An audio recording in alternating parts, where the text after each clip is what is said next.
你看，我们的组长真的是太凶了啦，每次都规定东，规定西，根本不听大家的意见。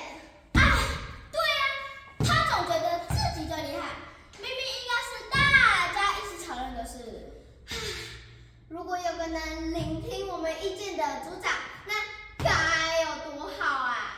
其实领导者不应该只是发号施令，而是要聆听大家的想法，帮助解决问题。这让我想到森林里也曾经发生过一件类似的事情。今天森林里热闹非凡，动物们准备选出一位森林之王来管理大家的生活。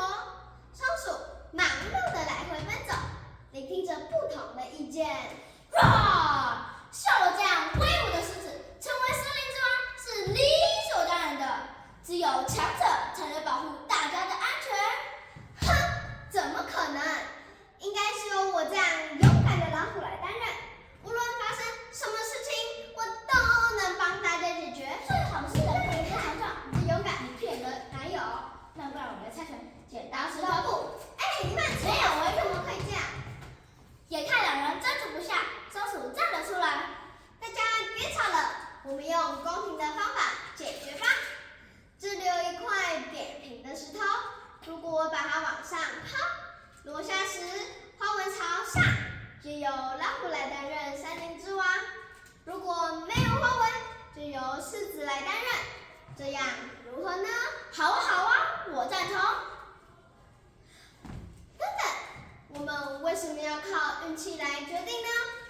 真正的领导者应该是要有着智慧的，而且会聆听大家的想法。你说的没错。那我们该怎么选呢？我想到了，我们来投票吧，让所有的动物都能参与，选出心目中的森林之王。得票最多的就是我们的王。这样最公平。投票过程展开，每只动物都认真投下选票。最后投票结果出炉，当选的是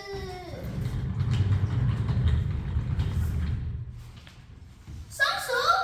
怎么可能？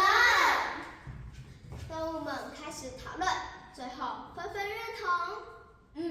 我们需要的不是最强壮的王，而是最能聆听大家想法的王。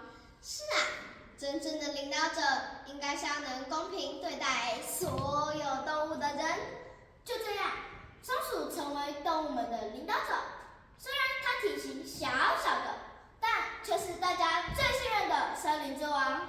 这个故事告诉我们，领导者并不是最强壮、最勇敢或是最聪明的人，而是会愿意聆听、帮助大家解决问题的人。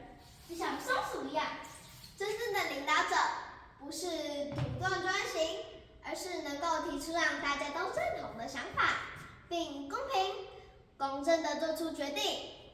这才是最好的领导者该有的样子。我们的故事到此结束，谢谢大家。